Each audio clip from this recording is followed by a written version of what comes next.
Hola aficionados y conspiranoicos, en el vídeo de hoy vamos a ver la historia de Enriqueta Martí, la vampira de Barcelona.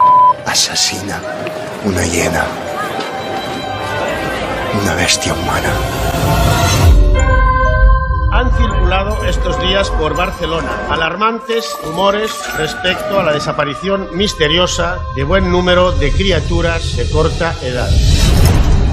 Lluís Danés lleva a la gran pantalla la historia de Enriqueta Martí, más conocida como la vampira del Raval, una mujer que a principios del siglo XX fue acusada del secuestro y asesinato de varios niños. Se le ha considerado tradicionalmente perpetrora del secuestro, proxenetismo y asesinato en serie de niños. De esos niños lo aprovechaba casi todo: la grasa, la sangre, los cabellos, los huesos.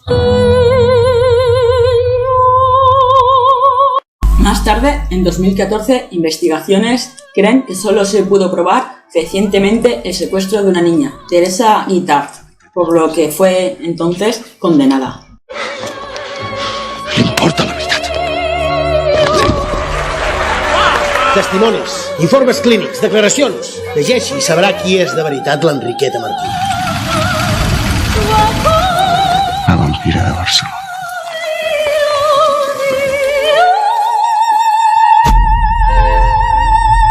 La mare ja és aquí. Enriqueta Martí Ripollès nació el 2 de febrero de 1868 en Sant Feliu de Llobregat. De muy joven, Enriqueta se traslada desde su ciudad natal a Barcelona, donde trabaja como niñera, pero pronto comienza a ejercer la prostitución, tanto en burdeles como en lugares dedicados a esa actividad, como eran el puerto de Barcelona o el portal de Santa Madrona. En 1895 se casa con un pintor llamado Juan Ullalo. La pareja tuvo una relación tormentosa, reconciliándose y separándose unas 6 veces. Según el pintor, su matrimonio fracasó por la afición de Enriqueta por los hombres, su carácter extraño, falso, improcedente y sus continuas visitas a casas de mala vida. A pesar de estar casada, no dejó de frecuentar los ambientes de prostitución ni el mundo de la gente de mal. Se separaron y nunca tuvieron hijos, según él manifestó. Enriqueta llevaba una doble vida. Durante el día mendigaba y pedía en casas de caridad, conventos y parroquias, vistiendo harapos, mientras que de noche se vestía con sus ropas lujosas, sombreros y pelucas y se hacía ver en el teatro del Liceo, el casino de Arrambasada y otros lugares donde acudía la clase acomodada de Barcelona. Es probable que en estos lugares ofreciera sus servicios como proxeneta especializada en niños. En 1909 fue detenida en un piso de la calle Minerva de Barcelona, acusada de regentar un burdel donde se ofrecían servicios sexuales de niños de entre 13 y 14 años. Junto a ella fue detenido un joven de una familia de alta posición social. Gracias a sus contactos con altas personalidades barcelonesas que contrataban servicios como proxeneta infantil, Enriqueta nunca tuvo un juicio por el asunto del burdel y el proceso se perdió en el olvido judicial burocrático.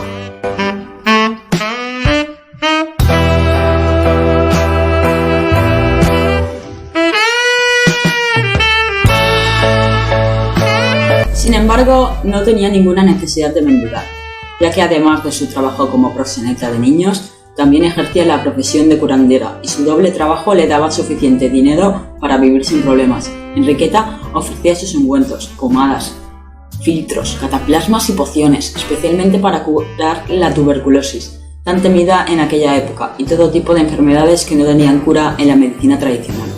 Gente de clase alta pagaba grandes sumas de dinero por estos remedios. Supuestamente los productos que utilizaba para fabricar sus remedios estaban compuestos por restos humanos de los niños que secuestraba y prostituía. De esos niños, como he dicho antes, lo aprovechaba casi todo: la grasa, la sangre, los cabellos, los huesos, que normalmente transformaba en polvo. Por esta razón, no tenía problemas para deshacerse de los cuerpos de sus víctimas.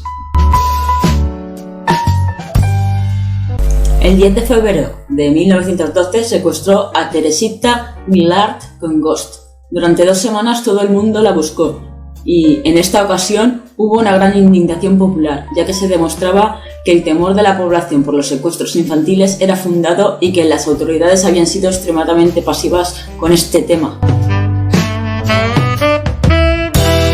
Y salgo un poco del contexto para recordaros que cuando buscas Comparte o promocionas pornografía infantil en internet, aunque solo sea por mera curiosidad, ayudas al negocio de enfermos como esta vampira, que todavía, un siglo después, siguen existiendo y van pululando por nuestra red. Teresita paseaba como un día cualquiera por las calles de su barrio, el Raval de Barcelona, cuando de repente una mujer corpulenta, desaliñada y con un abrigo muy viejo y bastante putrefacto, se acercó hacia ella y la envolvió en él. Sería una vecina, Claudia Elías, la que pondría a la policía tras la pista de Enriqueta Martí. El 17 de febrero vio a una niña con el cabello rapado mirando desde un ventanal del patio interior de su escalera. El piso era el entresuelo del número 29 de la calle de Poniente. La señora Elías nunca había visto a esa niña. La pequeña jugaba con otra criatura y Claudia le preguntó a Enriqueta si esa niña era suya y ella le cerró la ventana sin contestarle. Claudia Elías, extrañada, comentó el hecho al colchonero de la misma calle, con quien tenía amistad, y le hizo saber que creía que la pequeña era Teresita y que le había hecho sospechar la extraña vida que llevaba su vecina. El colchonero se lo hizo saber a un agente municipal, José Asens, y este a su vez se lo comunicó a su jefe, el brigada Ribot. El 27 de febrero, con la excusa de una denuncia por tenencia de gallinas en el piso, el brigada Ribot y 2 agentes más fueron a buscar a Enriqueta, que se encontraba en el patio de la calle Ferlandina, haciéndole saber la denuncia. Llevaron a la asesina hasta su piso. Ella se mostró sorprendida, pero no puso resistencia, probablemente para no levantar sospechas. Cuando entraron los policías, encontraron 2 niñas en el piso. Una de ellas era Teresita, y la otra niña que se identificó a sí misma como Angelita, hija de Enriqueta, cosa que más tarde sería puesta en duda. Teresita explicó cómo en el momento en el que se alejó de su madre, Enriqueta se la llevó de la mano proponiéndole caramelos, pero al comprobar que se la llevaba demasiado lejos de su casa, Teresita quiso volver y Enriqueta la cubrió con el trapo negro. La cogió por la fuerza y se la llevó a su piso. Nada más llegar a casa, Enriqueta le cortó los cabellos y le cambió el nombre por el de Felicidad, diciéndole que no tenía padres, que ella era su madrastra y que así debía llamarla cuando salieran a la calle. La la alimentaba con patatas y pan duro. No le pegaba, pero sí le pellizcaba y le había prohibido salir a las ventanas y balcones. Declaró también que la solía dejar a solas con Angelita, que un día se aventuraron a mirar en las habitaciones en las que Enriqueta les había prohibido entrar. En esta aventura encontraron un saco con ropa llena de sangre y un cuchillo para deshuesar, también lleno de sangre. Nunca salió del piso durante el tiempo que estuvo secuestrada. Teresita fue devuelta a sus padres después de haber declarado.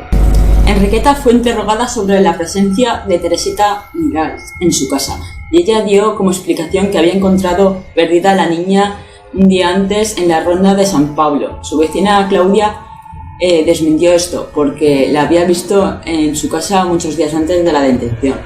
La declaración de Angelita fue todavía más terrorífica. Antes de la llegada de Teresita a casa había otro niño de 5 años llamado Pepito. Angelita declaró haber visto cómo Enriqueta lo había matado en la mesa de la cocina. Enriqueta no se dio cuenta de que la niña la había visto y Angelita corrió a esconderse en la cama y se hizo la dormida. La identidad real de Angelita pronto se puso también en entredicho.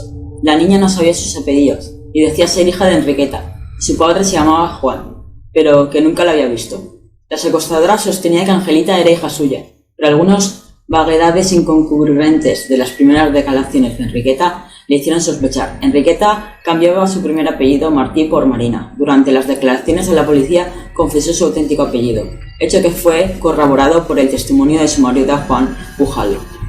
Con este apellido se hacía conocer y alquilaba los pisos de los que casi siempre le echaban por no pagar el alquiler. El marido de Enriqueta se presentó ante el juez por voluntad propia para saber sobre la detención de su esposa y declaró que hacía 5 años que no vivía con ella, que no había tenido hijos y que no sabía de dónde había salido la pequeña Angelita.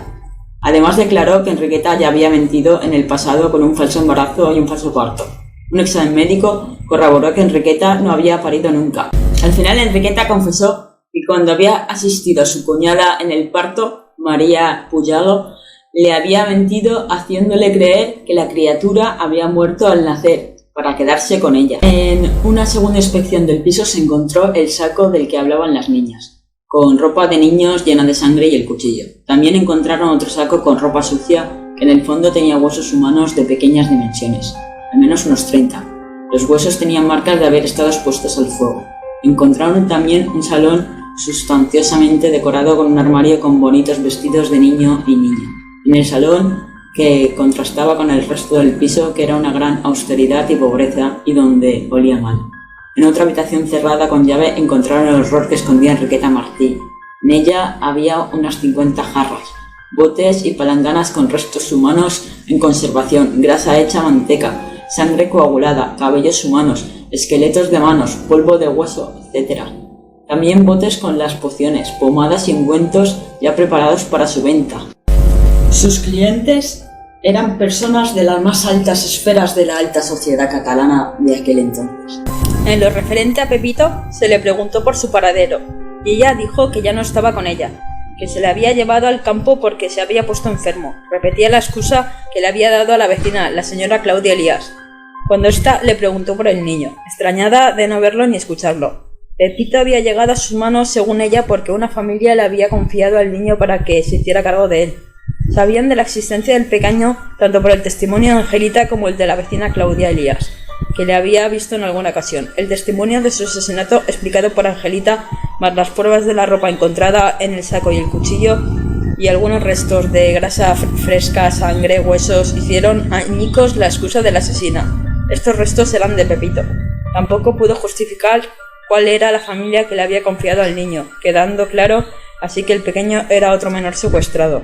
Fue interrogada por la presencia de huesos y otros restos humanos, así como las cremas, pociones, cataplasmas, pomadas y botellas con sangre preparadas para vender que poseía en el piso y también por el cuchillo de deshuesar. Enriqueta I argumentó que hacía estudios de anatomía humana, pero le hicieron saber que los huesos, según los forenses, habían sido sometidos a altas temperaturas, es decir, habían sido quemados o cocidos, y presionada por los interrogatorios acabó confesando que era curandera y que utilizaba a los niños como materia para fabricar sus remedios. Decía ser una experta y saber confeccionar los mejores remedios y que sus preparaciones eran muy bien pagados por la gente adinerada y de buena posición social. En un momento de debilidad fue cuando surgió que investigaran las viviendas de las calles Talleres, Picalques, Juegos Forales y su casa de Sant Feliu de Llobregat. En ese momento ya sabía que estaba condenada y quería beneficiarse de sus servicios como proxeneta a pedófilos. A pesar de ese momento de debilidad y de ira por la suerte que le esperaba, Enriqueta no delató ni un solo nombre de sus clientes. En todos los pisos se encontraron restos humanos en falsas paredes y en los techos. En el jardín de la casa de la calle de los Juegos Forales encontraron una calavera de un niño de 3 años y una serie de huesos que correspondían a niños de entre 6 y 8 años. Algunos restos aún tenían prendas de ropa, como un calcetín zurcido que daba a entender que Enriqueta tenía por costumbre secuestrar a niños de familias muy pobres y con escasos medios de buscar a su hijo desaparecido. Se encontró otra vivienda en Sant Feliu de Llobregat, propiedad de la familia Enriqueta, donde también se hallaron restos humanos de menores en jarrones y botes y libros de remedios. En el piso de Poniente también se hicieron otros hallazgos. Un libro muy antiguo con tapas de pergamino, un libro de notas donde había escritas recetas y pociones con una caligrafía muy elegante, un paquete de cartas y notas escritas en lenguaje cifrado y una lista con nombres de familias y personalidades muy importantes de Barcelona. Esta lista fue muy polémica, ya que entre la población se creyó que era la lista de clientes ricos de Enriqueta. La gente creía que no pagarían por sus crímenes de pederastía o de compra de restos humanos para curar su salud por el hecho de ser gente rica. La policía intentó que la lista no trascendiera, pero corrió el rumor de que en ella había médicos, políticos, empresarios y banqueros. Las autoridades, que tenían la Semana Trágica muy presente y con un temor de que hubiese un motín popular, calmaron los ánimos de la gente haciendo que el ABC publicase un artículo donde se explicaba que en la famosa lista solo había nombres de personas a quien Enriqueta mendigaba. Enriqueta fue encarcelada en la prisión de Reina Amalia, institución demolida en 1936. En espera de juicio, intentó suicidarse cortándose las venas con un cuchillo de madera, cosa que hizo estallar la indignación popular, porque la gente quería que Enriqueta llegase a juicio y fuese ajustada en el garrote vil. Además de no revelar las identidades de sus clientes, las autoridades de la prisión hicieron saber mediante la prensa y se habían tomado medidas para que Enriqueta no se quedara nunca sola, haciendo que 3 de las reclusas con más carisma de la prisión compartieran celda con ella. Enriqueta, sin embargo, nunca llegó a juicio por sus crímenes. 1 año y 3 meses después de su detención, en la madrugada del 12 de mayo de 1913, falleció. Según la versión más popular, sus compañeras de prisión la mataron linchándola en uno de los patios del penal. Su fallecimiento prematuro no dio oportunidad de que en el juicio se supiese toda la verdad y todos los secretos que escondía. También, en 2014, la historiadora del arte y escritora Elsa Plaza también investigó la vida personal de Enriqueta más allá de la leyenda popular como asesina de niños. Según la escritora, Enriqueta moriría en la prisión de Reina Amalia, pero no apaleada por sus compañeras de celda, sino de un cáncer de útero. Añade además la escritora: lo único cierto es que Enriqueta secuestró a Teresita por motivos que nunca conoceremos. Su abogado defendió que sufría un trastorno por no poder ser madre. Angelita era su sobrina y ella la cuidaba. Respecto a los huesos, se demostró que eran de una persona de unos 25 años. Ella era curandera y en aquella época se pensaba que tener determinados tipos de huesos en casa traía suerte.